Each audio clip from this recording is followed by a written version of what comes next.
Hello, everyone. Welcome to our webinar. I'm just waiting on my partner in crime. There he is, Todd. Here he is. Turn him into a panelist. And now we're cooking. Now we're cooking. Hello, Todd. Steven, you're in some fancy place. I'm in a fancy place today. Yeah, I'm in a fancy place. Good to Yeah, see you.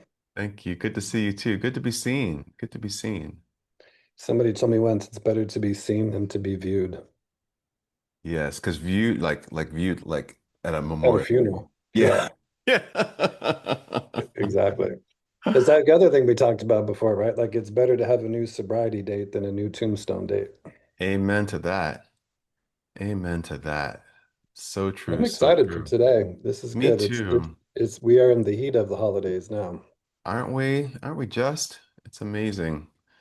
And the holidays can be joyous for a lot of reasons. And then sometimes it can be really challenging and triggering. And sometimes I don't feel like we often enough space is given to the fact that that is the case. I mean, you go to the card shop and you don't see any Hallmark cards talking about how the holidays are quite triggering sometimes. Oh, but that's why we're here today. We're calling this the Triggered at the Table. How to breathe, ground, and stay true to yourself when emotions run high. Yeah, so we just want to welcome each and every one of you to this event, whether you are with us live or you're watching the replay after the fact. So happy that you're here. So happy to provide this resource to you all. And the holidays can bring us to the same tables and the same emotional dynamics that we thought we had outgrown. If you've ever felt triggered or unseen or overwhelmed around family, you're not alone. Let me just say that again, you are not alone. So today is all about staying centered and connected with yourself and your peace, even when old stories or energies arise. I just want to let you guys know that this is a Qicovery event, and I want to let you know a little bit about Qicovery and our mission. So Todd and I created Qicovery as a space for recovery, mindfulness, and embodied healing. We believe self-care is not a luxury, it is a necessity. It's the foundation for connection. Qicovery was born in 2024 out of our shared desire to introduce the transformative power of Qigong to those in recovery and to share how it continues to help us in our own recovery, whether you're healing from an injury, managing a chronic illness or stress, or navigating the emotional complexities of addiction. Qigong offers really simple tools for balance and renewal and restoration. Our purpose is to support anyone recovering from any addictive behavior, as well as loved ones who are walking beside them. So let's all just take a breath together. So sitting, standing where you are, allow your spine to lengthen long. You can soften your gaze or close your eyes and just take a hand or both hands and place them on your belly. And just take a deep breath in. And as you inhale, feel your belly expand. Exhale out through your mouth and feel your belly soften. Again, inhale and exhale. One more breath.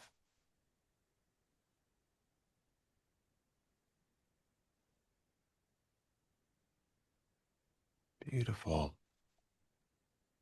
All right, so you're safe to arrive in this moment, in this group, in this powerful healing session. And now I'll turn it over to Todd. Thank you, Stephen. It's funny as you were doing that little breath work, it made me think about during the holidays, one of the goals is to not let your belly expand too much while you're dealing with all the other triggers. Um, right? So Anyway, thank you, Stephen. Great to be with you as always. Hello, everyone.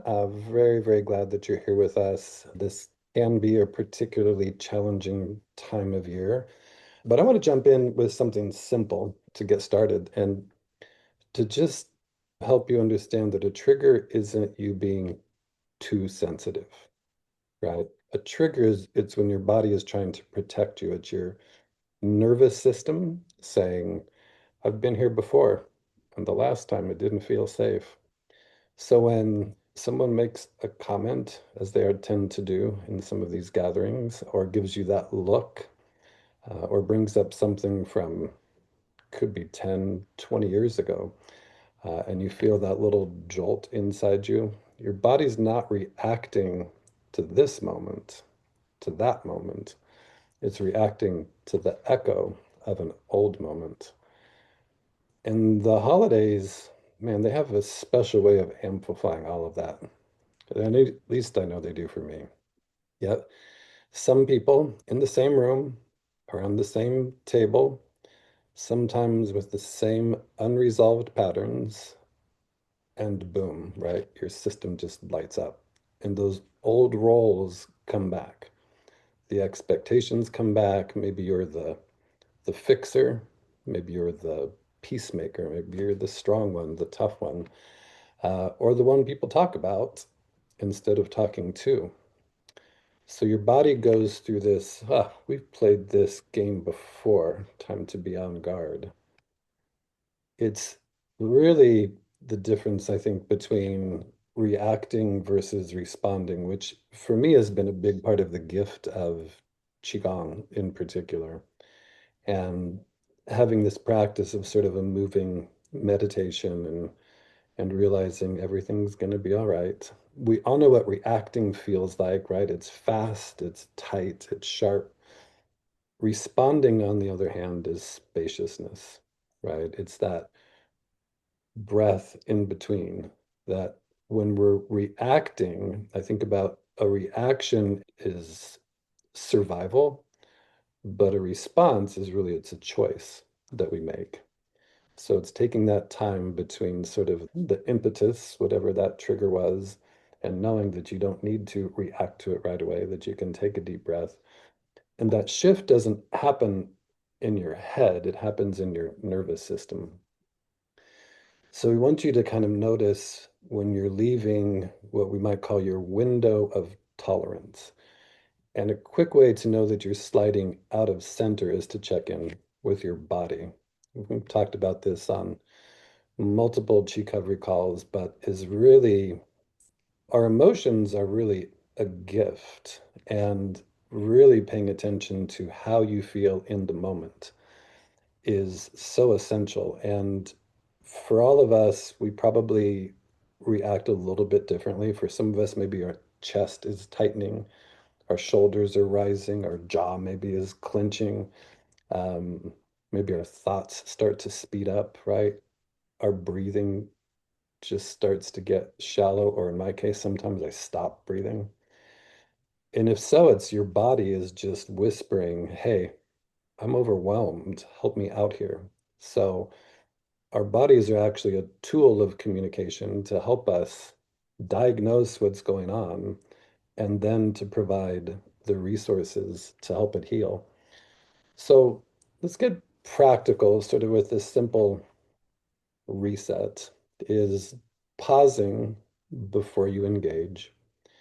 And this has helped me a lot is when something happens, usually what I'll try to do is just to take a big inhale, like one conscious breath, and really in as long as I possibly can while I'm trying to absorb it and slow down.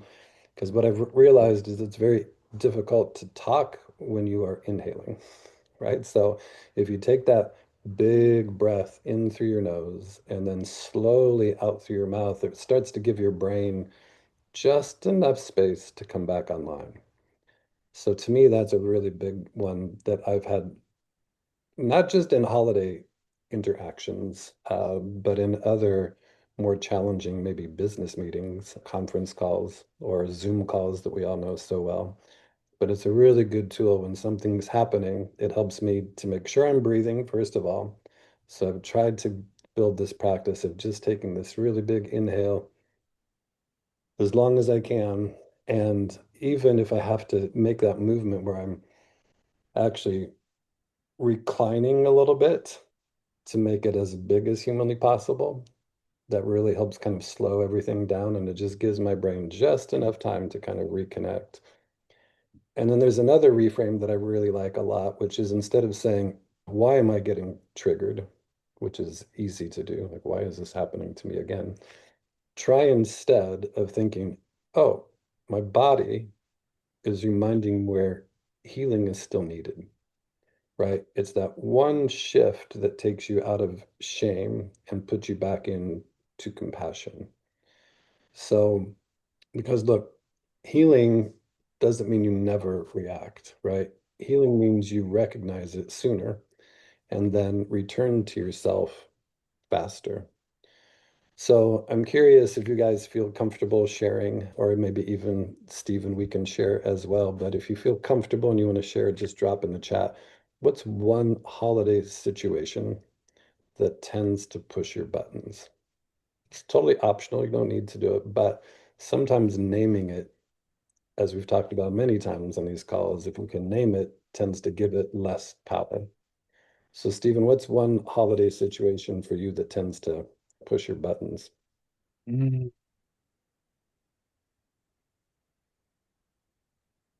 I think historically, whenever I've had to go to my mother's home during a holiday, that tends to trigger me.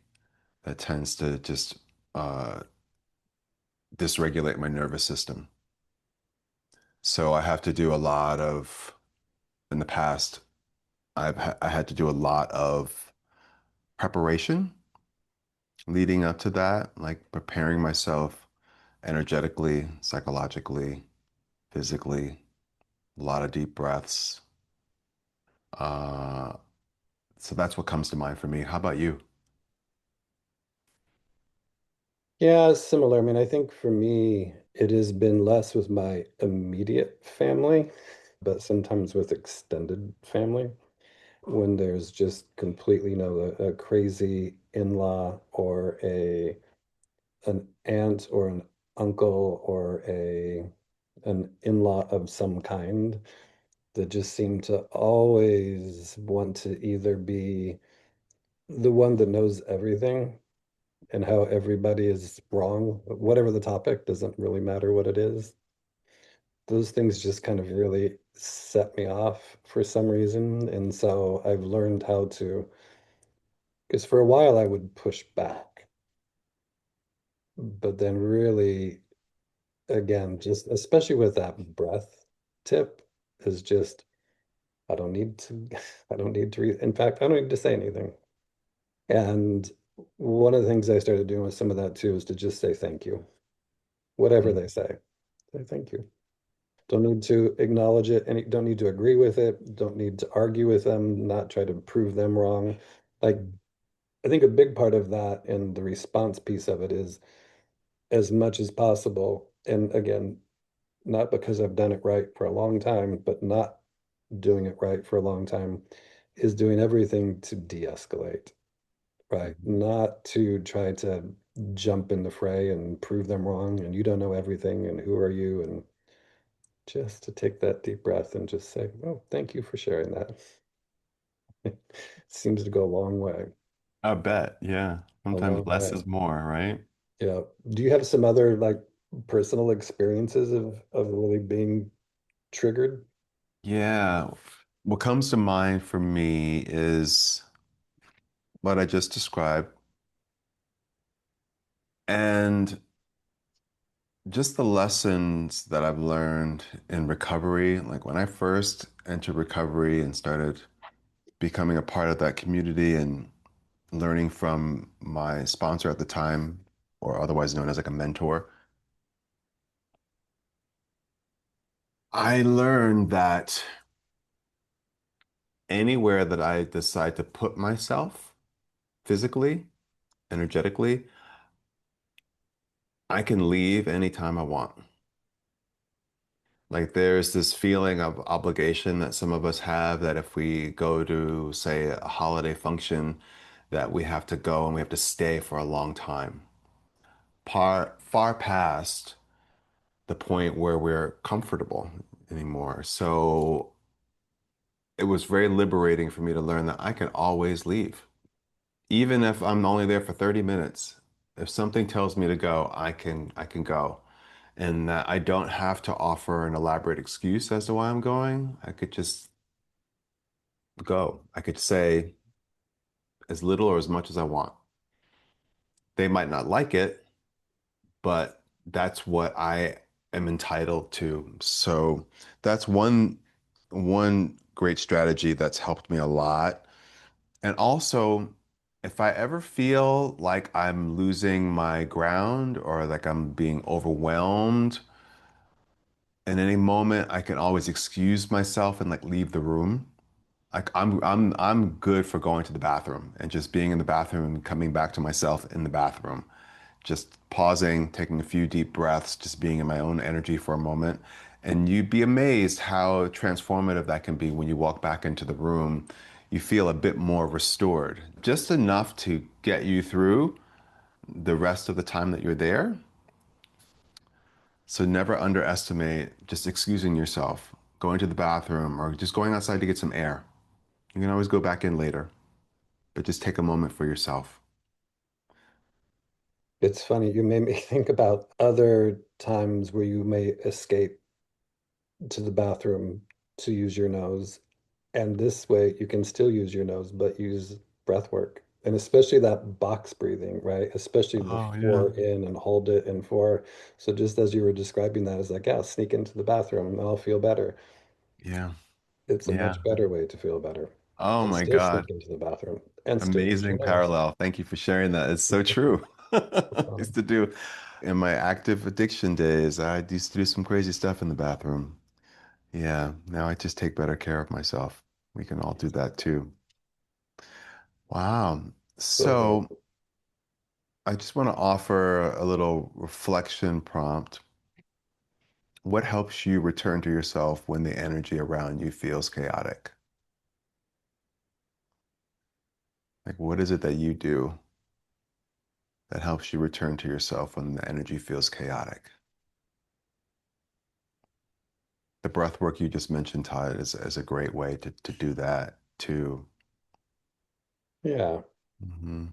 I think sometimes, as silly as it sounds, is also just this idea that I am here instead of just that. And even literally pinching myself and just say, I'm just really taking some time to be present.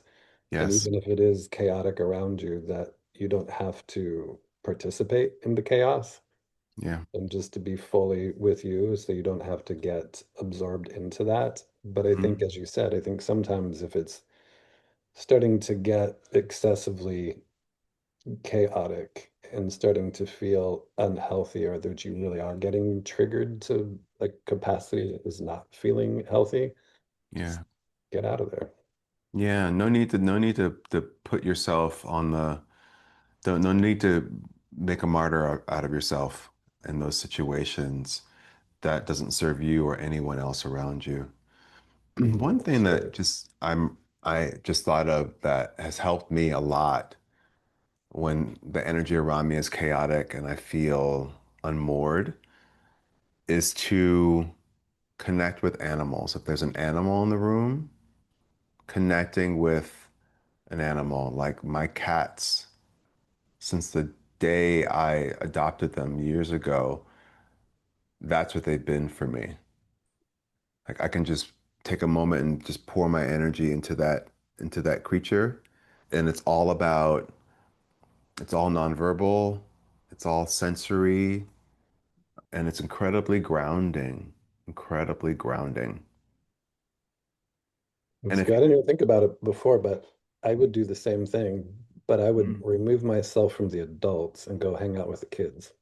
Yeah, that's another thing too. Yeah, absolutely. Whatever they're doing, playing hide and seek, they're in the backyard playing catch, they're doing whatever, but just get out of there because you also kind of get the benefit of being with the kids. And so you get a little bit of extra credit for that, for, helping to keep an eye on them. But for me, it was usually ulterior motives to get away from the nonsense and just go hang out. And Yeah. especially with four boys, I always could find a way to get them engaged and do something and Hmm. find a way and just ask them questions, and just start to learn more about them. And it's a much better way to be with you and to be fully present with them, which I've noticed a lot of times adults are not with kids. No, our minds are anywhere and everywhere but there in that moment. Yeah, exactly. Yeah. Good And stuff.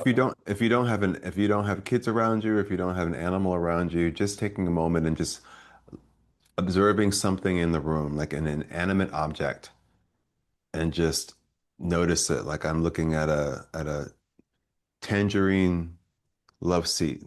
I remember buying that years ago, and I just looking at it, looking at how the light shines on it by the window, and just observing that, and just breathing, just to take it in. That something as simple as that can transform the moment. Yeah, I've also, it's funny you said, it's so weird that every time we have these conversations, I pick up on something else and you say Yeah. something that makes me think of that. But it's also, I've also done the same thing where to have a genuine curiosity about an object, right? Maybe it's a piece of art, maybe it's a piece of furniture, maybe it's a toy or something. And then you can just start to ask questions. Where did you Mhm. get that? That's one of the craziest looking pictures, sculptures, whatever. And then I found that it's a really good deflection tool. And then getting them to talk about something, if it's the owner of the place that you happen to be, that can answer the questions. But it's a really good way to then, because then they start talking about themselves and about the trip they were on when they got the picture or the painting or the, whatever it might be. So those are Mhm. good tools. That is great. I love that. Yeah, really powerful. Let's do a little movement to integrate all that we're talking about. So, as I say before I teach any kind of movement, listen to your body, do what you can, don't do what you can't. Modify where you need to, because no one knows your body better than you do. All right. Let me just pin myself for a moment. All right. So let's start by just standing with the legs and feet about shoulder width apart. Feel your feet on the ground. You could even shift your weight forward a little bit, shift your weight back, just feeling the weight on the heels and then more on the balls of the feet and the toes.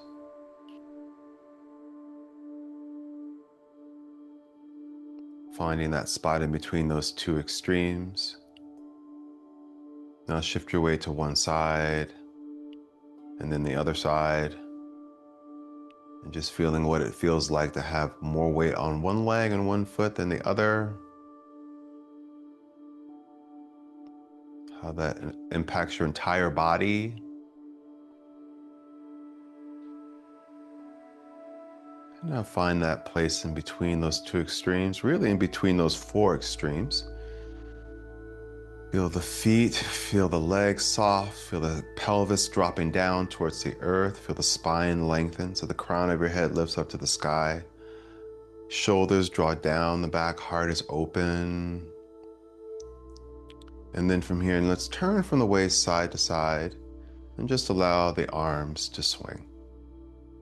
And at the very last moment, you bend your elbows and knock along the low back and your abdomen,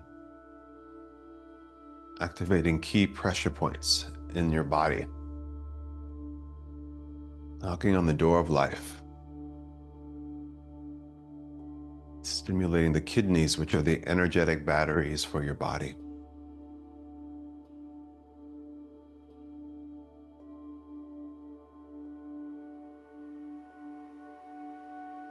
Take a soft fist and tap on the corner of your chest, just below your collarbone. Open up chest and lungs.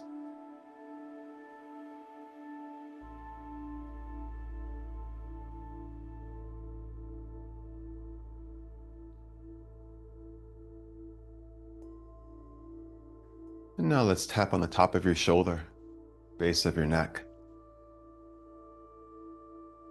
Soften the shoulders where we tend to hold on to a lot of our holiday stress. Allow that tension to melt from ice to water. Water turning into mist.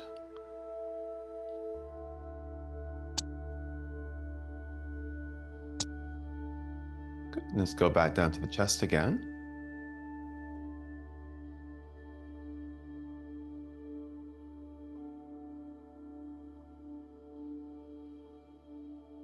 And then the low back and the waist. You can look over your shoulder a bit more, get a little bit more rotation in your spine.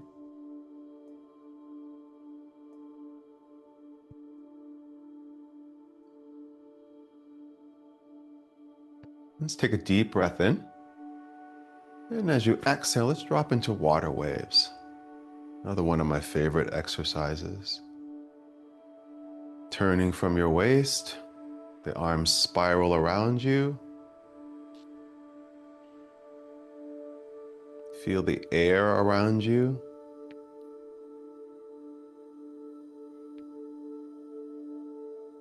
Just envision any of the repetitive thoughts that you might be having, any worries, any anxieties. Just allow that energy to drop down from the head and shift into the body and into the heart. And just envision that energy leaving the body.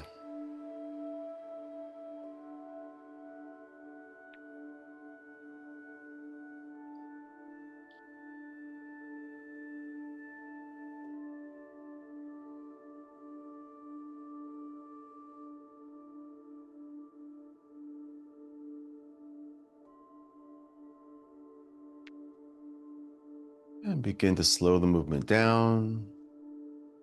Slow it down till you come to a point of stillness. Place the hands on your thighs, soften your knees. Shift your hips back and bend forward. Keep the chest open as you bend forward, gaze forward, and then relax your head, round your back, and slowly roll up through your spine.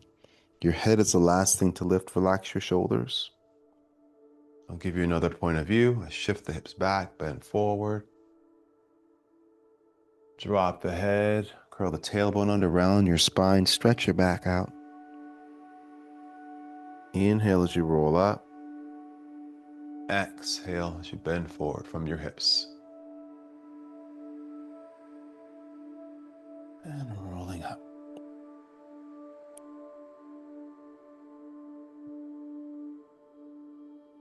Let's do this twice more.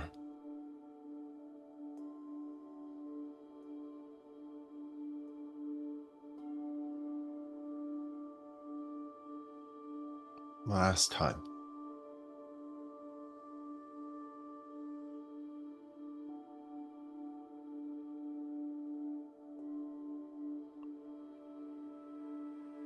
Good. Okay. Let's do one flowing movement. This one is called the flowing motion. The legs again are shoulder width apart, soft knees, arms are down. You're going to lift your arms up and bring them up to shoulder height, shoulder width with the palms facing up. And then the palms face down, and then you soften your elbows, wrists, and hands as you float your arms down. Now this time as you lift your arms up, go ahead and lift your heels away from the floor. And then as the arms float down, lower the heels down to the ground. Inhale as you lift your arms and lift your heels. Relax your shoulders. Exhale. Slowly lower everything down.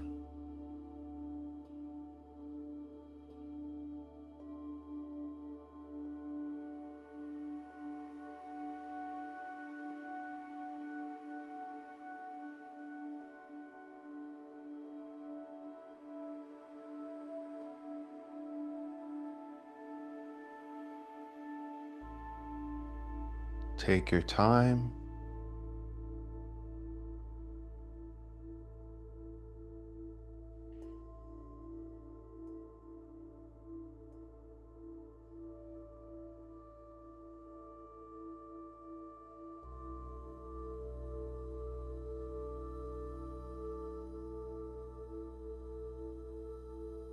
Let's do this twice more.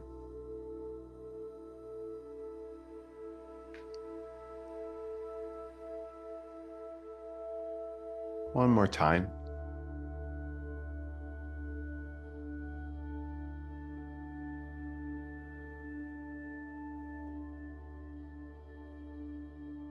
Let's place the hands together, one palm on top of the other, and then rest your hands on your lower belly. And let's just take 3 deep breaths here.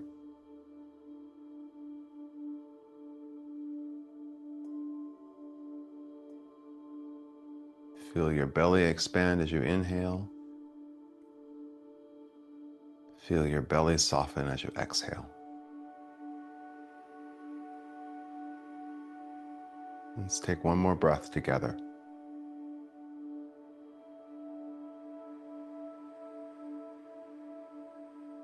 And relax. So now I invite you to have a seat or lay down on your back, whatever's comfortable for you.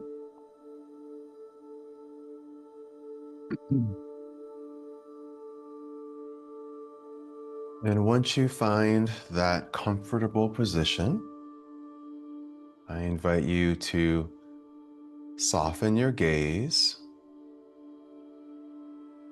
and just take some deep breaths into your body, inhaling through your nose,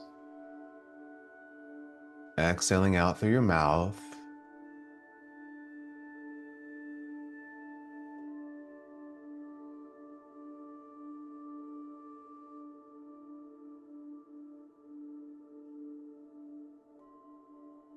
And as you exhale now, slowly close your eyes. And with your eyes closed, just feel the weight of your body pressing down. Feel the contact points between your body and the surface beneath you.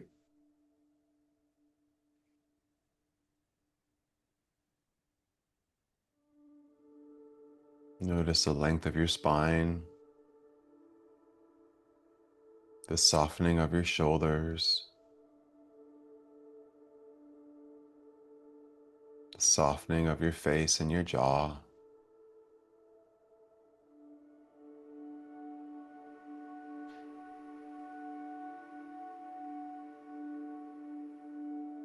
Tune into your senses and just notice any sounds around you in this present moment.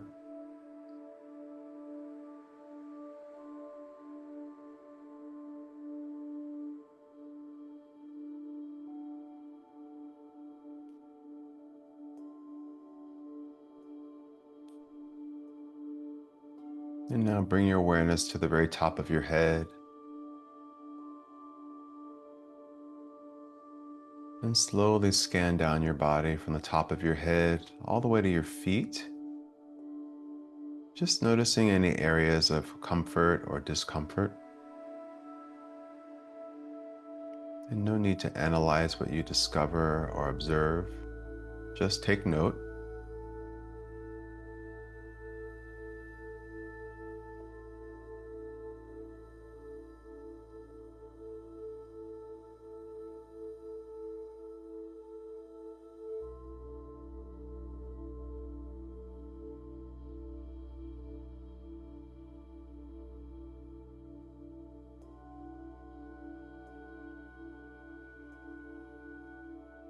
And now bring your awareness back to your breath. Notice the rising and the falling of your breath.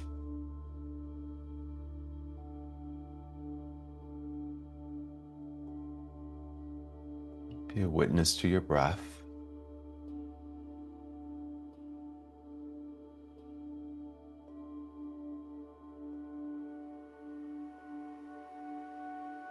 And as you breathe deeply,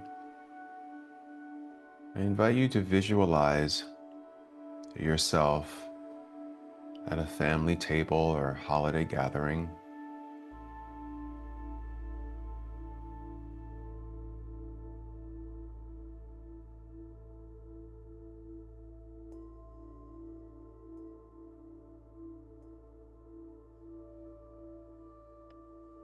And as you bring this into your consciousness, be aware of emotions that arise.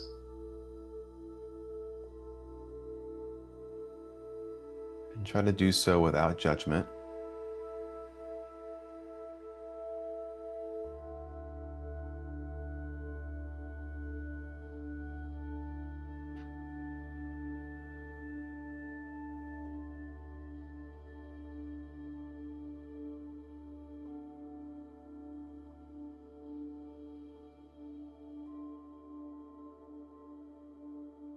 And in this present moment, I invite you to imagine a warm light expanding from your heart. And this light radiates peace and protection.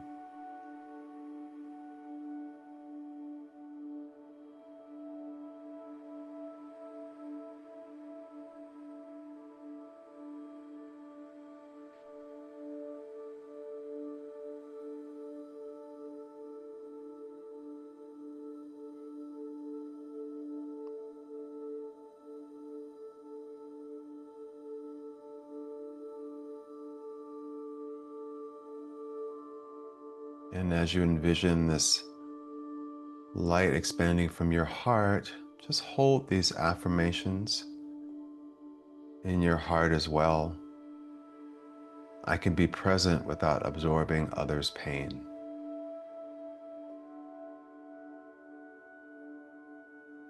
I can be present without absorbing others' pain.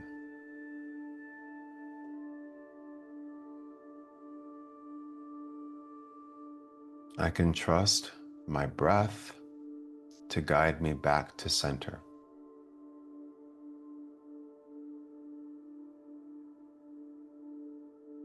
I trust my breath to guide me back to center.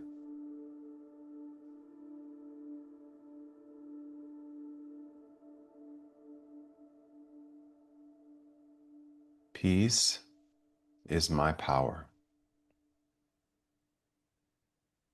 Peace is my power.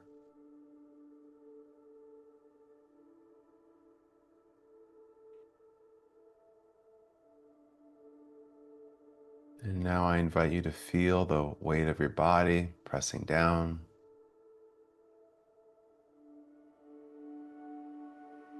Notice any sounds in the room around you. And begin to gently wiggle your fingers and toes, introducing a little bit of movement back into your body. And if you'd like to, gently open your eyes. Welcome back.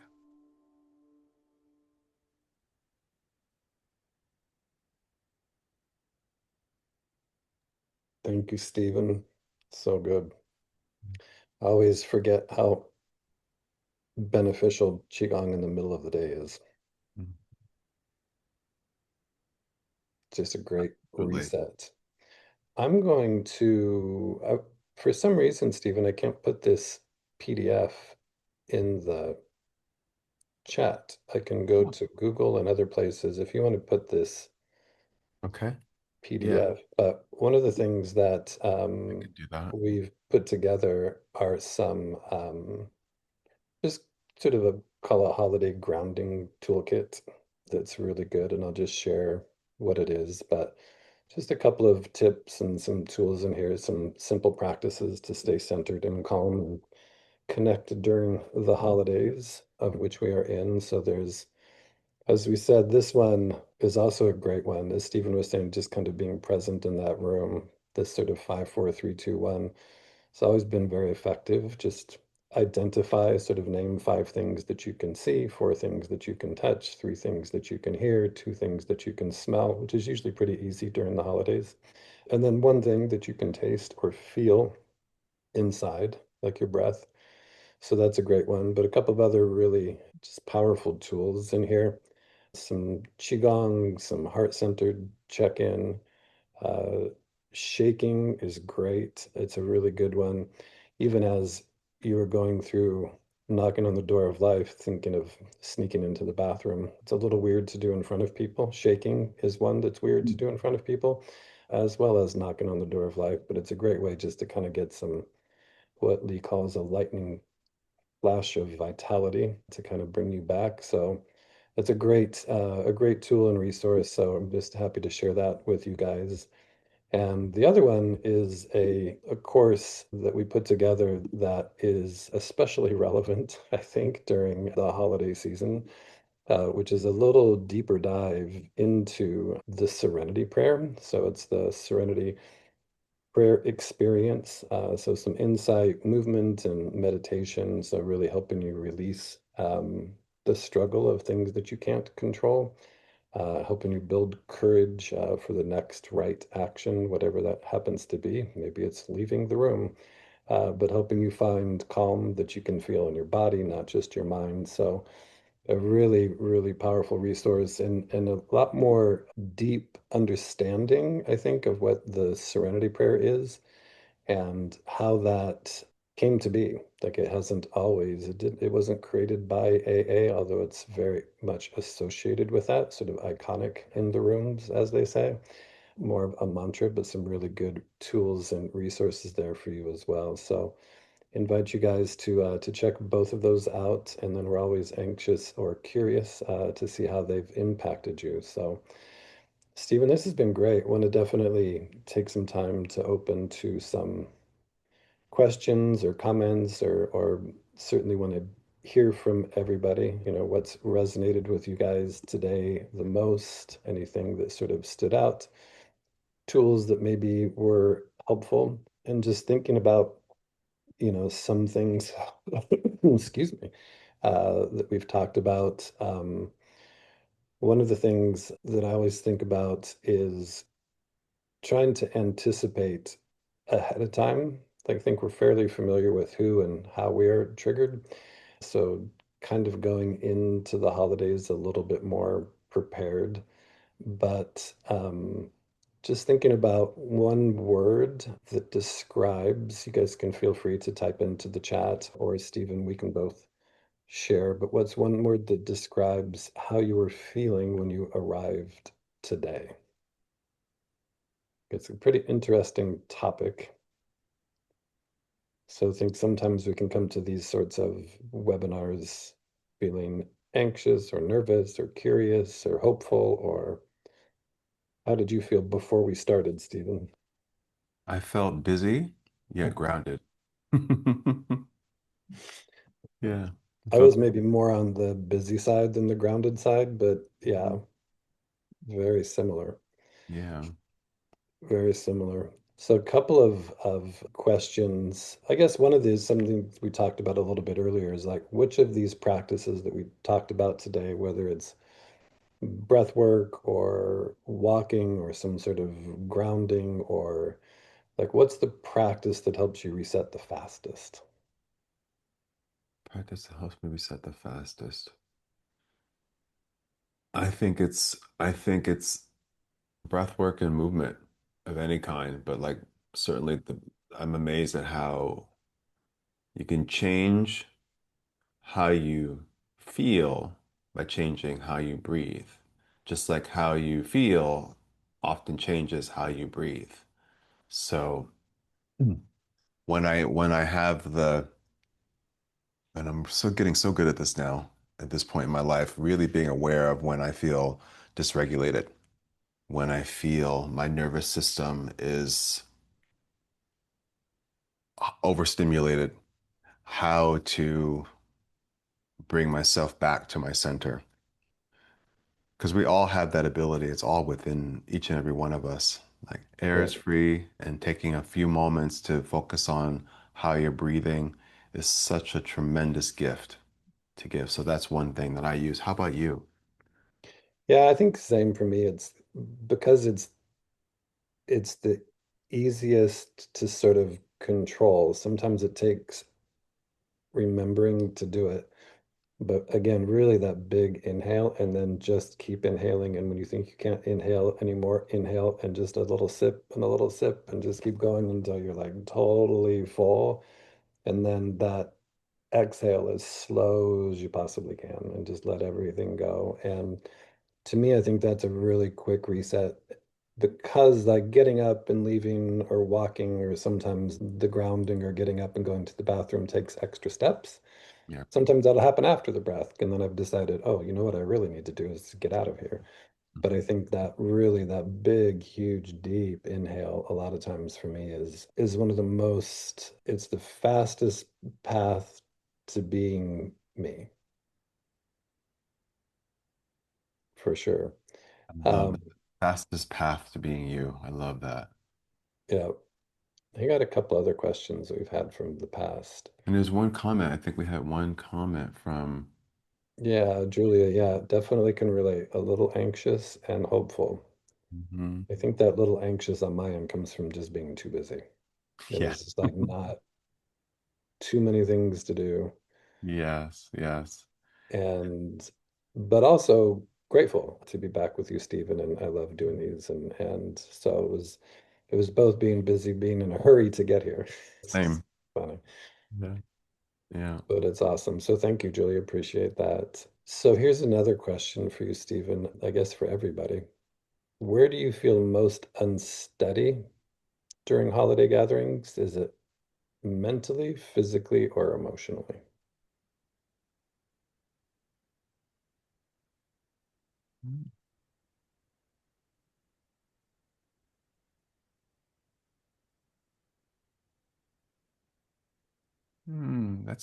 That's a tough one. That's a tough one. But my mind leads me to my mind leads me to mentally. Maybe mentally just feel a little bit because I think my mind can tell me different stories about this time of year, what it should look like, what it should feel like, and if it's anything contrary to that, what's wrong, things like that. Just how to let that stuff go and just come back to what's true for me in the moment and be present. Yeah. How about you? Yeah, I think that's true. I think a lot of it is mentally where you've kind of convinced yourself about what's going to happen before it happens, right? So you predict ahead of time what's going to happen, but definitely it's feeling the emotion, but it's more, I think, in the sense of anticipating, again, because of past experience, right? It's like you kind of have this, I know what it's going to be like, and the same people, and the same thing, and the same, right? You can kind of play all the roles already in your head. But Mhm. then I think it's probably more mentally sort of preparing for it, but then feeling it emotionally in the moment, if that makes sense. Makes perfect sense. Um, Yeah. Thank you for sharing that. yeah, as we've gone through these things, like, and we talk a lot about some of the inner child stuff, so if it doesn't have to go back to inner child, but at some point in your past, what's one thing that you wish you could tell your past self about handling tough moments?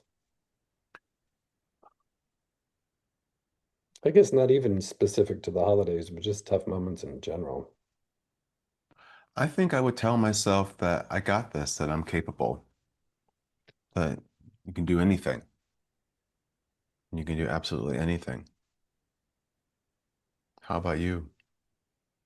Yeah, I think it's one of the things that my dad used to always say, whether it was good or bad, this too shall pass, That's so good. Yeah. whatever it is, right?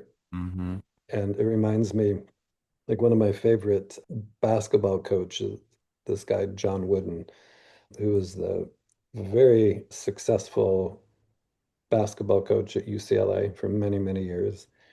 He used to tell his team, it doesn't matter if you won or lost the championship, you got 24 hours to get over yourself.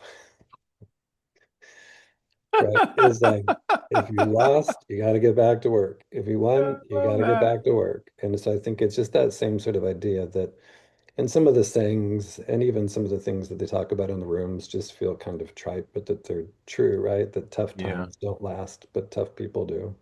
Mm-hmm. Mm-hmm. and that whatever it is, it's just that moment. Or even Yeah. some of the Byron Katie stuff, like, is it true? Is it really true? Right? Whatever Yeah. it is that you're going through. Because a lot of times and I think even a lot of times in those family dynamics and holidays, we can make them bigger than they really are. Yeah. And whatever it is, a lot of times you can just let it just fade itself out. Yeah. And like I Absolutely. said, That's and such a powerful truth. not be don't add fuel to the fire, whatever it is. Just let it go. Yeah. Well, obviously we're in the throes. I mean, I think for me, holiday season kind of kicks off with Halloween. I don't know if that's an official Hmm. part of the holiday season. It feels like it's more Thanksgiving through Christmas and Hanukkah and everything in December and then New Year's. But is there anything that you can look to so far this season that you would consider a small win, even if it's minor? Oh, yeah. Oh, gosh.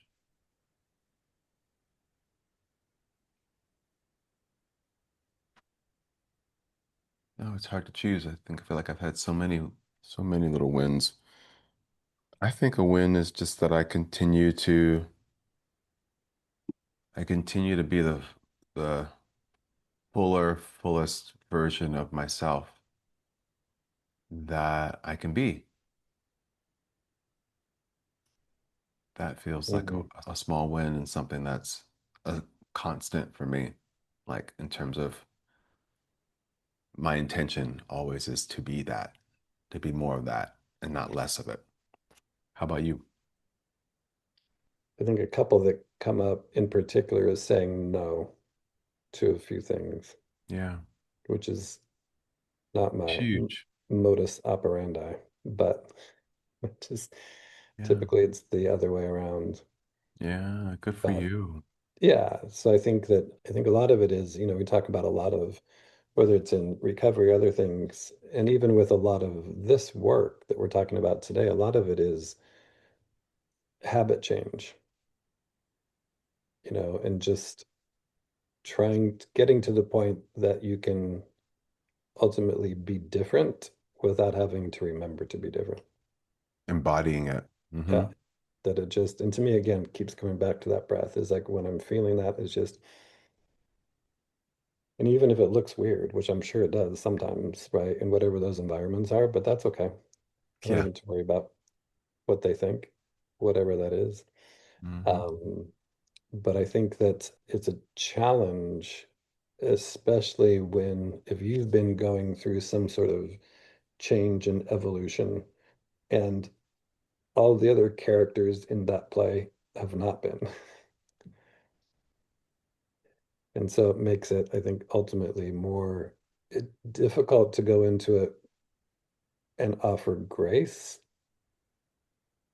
and not go into it assuming that things are going to be a certain way, but giving everybody the grace and the benefit of the doubt and going into it. And because I think sometimes you can, by spending too much time anticipating what's going to happen, you actually create that reality.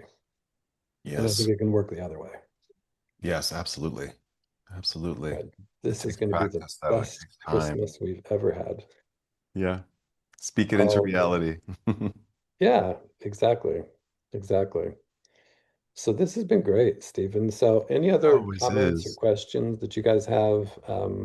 Certainly want to take time to connect with you guys wherever you guys are at today. Anything that we can help with or questions or comments? There's no wrong answer.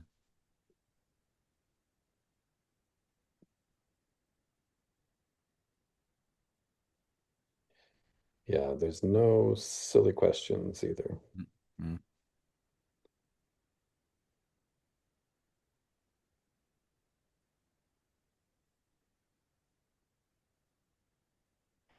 But I just encourage you guys to take a look at those tools, those resources. I think that that grounding toolkit.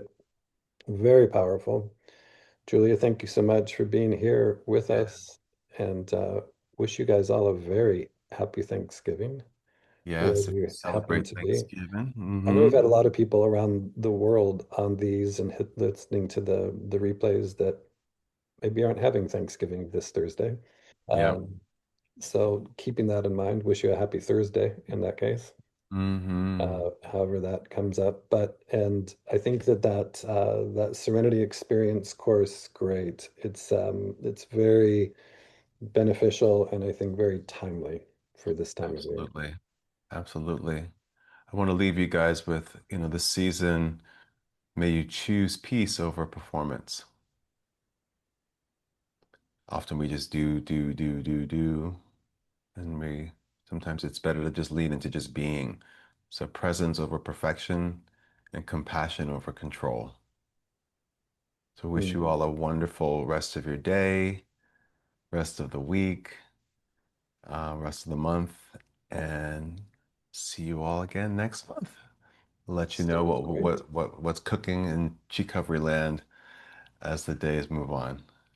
Thank you, Awesome. Todd, so Thank you, much. Stephen. Appreciate you. Thanks everybody for Same. being here. Happy holidays. Yes. Bye, everybody.